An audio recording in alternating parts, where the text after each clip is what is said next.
Eder. Mech. Pallister. Nel giallo dell'omicidio di Nicola Granieri a Trieste sta emergendo un dettaglio che per gli investigatori vale quanto un'impronta fresca sul pavimento. I video di sorveglianza collegati al telefono della vittima sarebbero stati cancellati.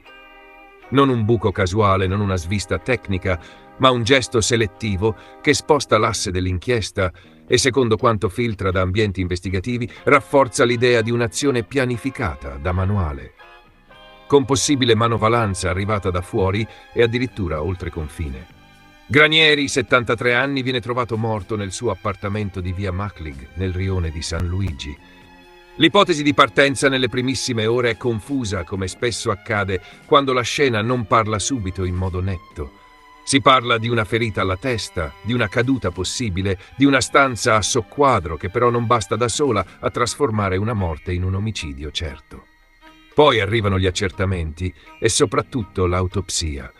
La morte è compatibile con un colpo d'arma da fuoco alla testa, descritto da più ricostruzioni come un colpo alla nuca, esploso a distanza ravvicinata.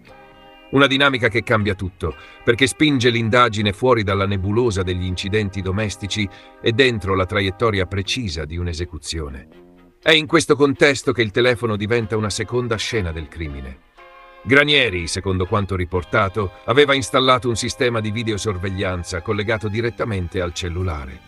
Un sistema che in teoria avrebbe potuto conservare tracce preziose. Chi entra, chi esce, a che ora, con quali movimenti, con quale fretta.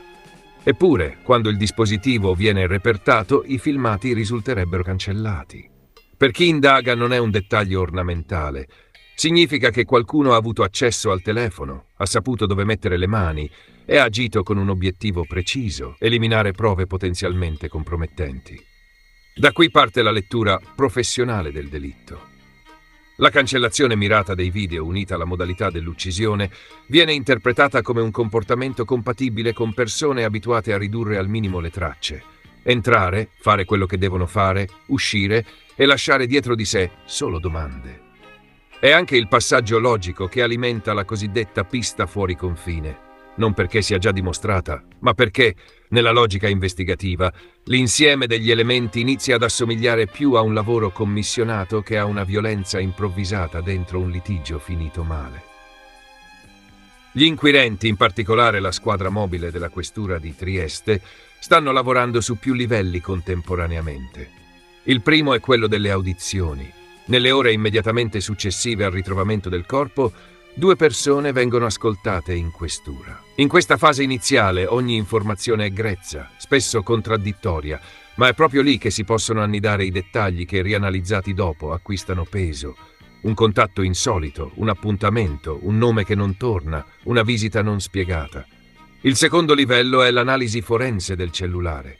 Oltre ai video cancellati, sul dispositivo potrebbero esserci altri elementi ritenuti di interesse: contatti, cronologie, dati, movimenti digitali utili a capire se il delitto è stato preceduto da preparativi, da comunicazioni, da scambi non riconducibili al solo contesto cittadino. La domanda investigativa, in sostanza, è questa: l'omicidio è stato deciso e preparato, oppure è nato da un'occasione? E se è stato preparato, chi ha parlato con chi, soprattutto da dove? In parallelo c'è il lavoro classico, ma decisivo, sulle telecamere esterne, pubbliche e private, quelle della zona e quelle che intercettano le vie di accesso e fuga. L'obiettivo è ricostruire presenze e spostamenti nelle ore precedenti e successive. Qualcuno che arriva e sparisce in pochi minuti, un mezzo che compare e poi non torna più, un volto coperto, un'andatura riconoscibile. Non sempre una telecamera risolve un caso, ma spesso può dare un perimetro, dire almeno chi non c'era e chi invece passa nel posto sbagliato al momento sbagliato. Il terzo livello è il contesto, che in questa vicenda pesa parecchio. Attorno a Granieri, stando alle ricostruzioni circolate in questi giorni, ci sarebbe un mondo di rapporti economici e movimenti di denaro non banali. Nell'abitazione, oltre al disordine localizzato in una stanza, viene segnalato il ritrovamento di una quantità importante di denaro. E qui si innesta un altro punto che gli investigatori osservano con attenzione.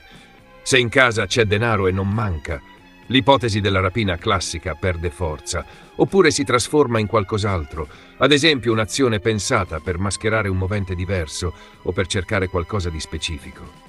Secondo quanto riportato, sarebbe stato trovato anche un quaderno con annotazioni, una sorta di libro mastro, un oggetto che in un'indagine del genere può diventare un atlante di relazioni, nomi, cifre, appunti, operazioni, contatti. Un documento del genere può raccontare molto più di una dichiarazione a caldo, perché non ha bisogno di memoria. Sta lì, nero su bianco, con la sua logica interna. E dentro questo incrocio tra digitale, contabilità domestica e dinamica dell'uccisione prende corpo l'idea che la vicenda possa non essere circoscritta a Trieste. Non è una conclusione definitiva, è una pista, ma è una pista che nasce da segnali coerenti. Un colpo alla nuca compatibile con un'esecuzione, l'assenza di clamore e rumori percepiti, la cancellazione mirata dei video dal telefono, l'interesse per contatti e movimenti non locali, la ricerca di riscontri sulle telecamere esterne per identificare chi entra ed esce rapidamente dalla zona. Resta poi un elemento di cornice che alcuni media hanno evidenziato, la doppia vita percepita della vittima, tra la residenza e un patrimonio che, secondo ricostruzioni giornalistiche, poteva includere contanti e oggetti di valore.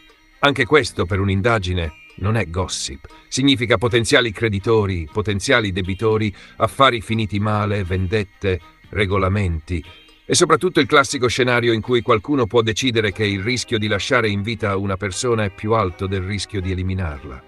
Al momento, la procura mantiene il massimo riserbo e non risultano comunicazioni ufficiali risolutive.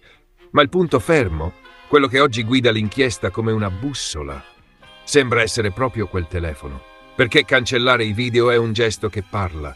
Non dice ancora chi, non dice ancora perché, ma dice che qualcuno ha tempo, competenza e sangue freddo per ripulire una traccia.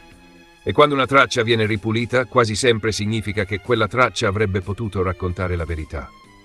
Dalle verifiche medico-legali è emerso che Nicola Granieri è stato ucciso con un colpo d'arma da fuoco alla nuca, con fuoriuscita del proiettile dalla tempia, e sul corpo non sarebbero stati rilevati segni di colluttazione, elemento che fa pensare a un'azione rapidissima o a una vittima colta di sorpresa.